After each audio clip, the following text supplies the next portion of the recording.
Hello বন্ধুরা, ঝোলে ঝালে চ্যানেলে আপনাদেরকে স্বাগত। আজকে আমরা বানাবো সিঙ্গারা। আপনারা জানেনই এটা খেতে কতটা সুন্দর হয়।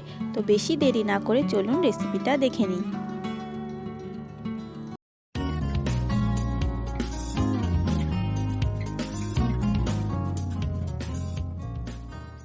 সিঙ্গারা বানাতে যে মশলাগুলি লাগছে, আলু সেদ্ধ, এটা আগে থেকে সেদ্ধ করে নিয়েছি, আদা বাটা, ভাজা মশলা, হলুদ গুঁড়ো, ধনে গুঁড়ো, জিরে গুঁড়ো, গরম মশলা গুঁড়ো, ভাজা বাদাম ভেঙে নিয়েছি, স্বাদমতো লবণ আর চিনি। প্রথমে আদা বাটা আর সমস্ত গুঁড়ো মশলাগুলি একটি বাটিতে নিয়ে তারপর তাতে জল দিয়ে একটা পাতলা পেস্ট বানিয়ে নিতে হবে।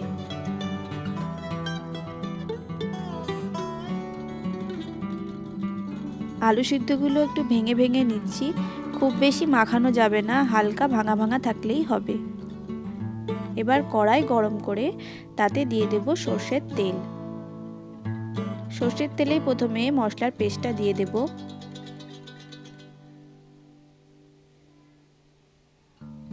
তারপর এতে দিয়ে দিচ্ছি একটু চিনি।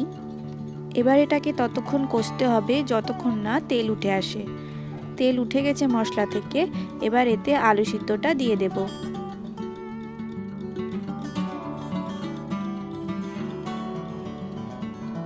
এবার এতে দিয়ে দিচ্ছি লবণ। আপনারা আপনাদের স্বাদ বুঝে লবণটা দিয়ে দেবেন। ভেঙে রাখা ভাজা বাদামটা দিয়ে দেব। এবার এতে দিয়ে দেব ভাজা মশলা গুঁড়ো। তারপর ভালো করে এটা মাখিয়ে নিতে হবে। সিঙ্গারার মশলা আমাদের রেডি হয়ে গেছে। এবার সিঙ্গারাটা বানিয়ে নেব। একটা জায়গাতে প্রথমে ময়দা নিয়ে নিচ্ছি।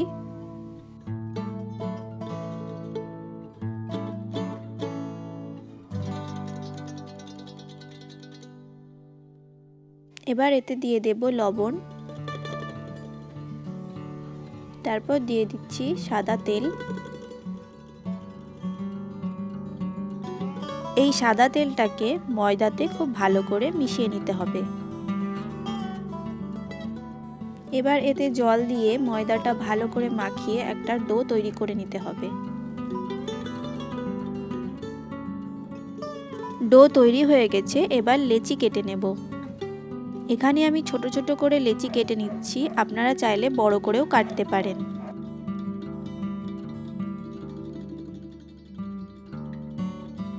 এবার লেচিগুলোকে রুটির মতো করে বেলে নেব।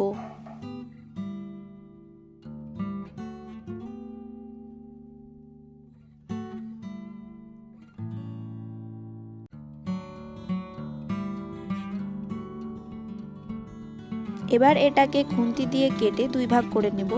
আপনারা চাইলে এখানে ছুরিও ইউজ করতে পারেন। এবার এর নিচের দিকে জল লাগিয়ে দিয়ে একটা চোঙের মতো বানিয়ে নেব।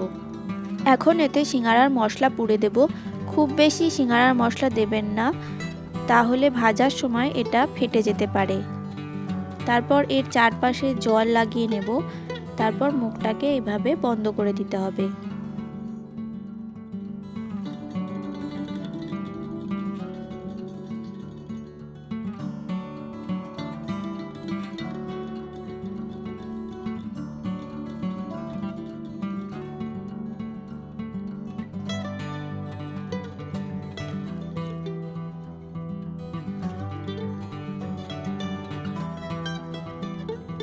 সিঙ্গারা এখন ভাজার জন্য রেডি হয়ে গেছে। এখন কড়াই গরম করে তাতে দিয়ে দিচ্ছি সাদা তেল। সাদা তেল গরম হয়ে গেলে তাতে আস্তে আস্তে সিঙ্গারাগুলো সব দিয়ে দেব।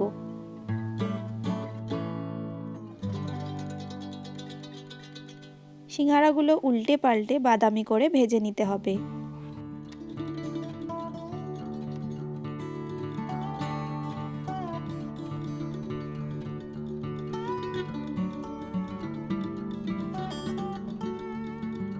আমাদের সিঙ্গারা ভাজা কমপ্লিট হয়ে গেছে। এবার এগুলোকে প্লেটে তুলে নেব।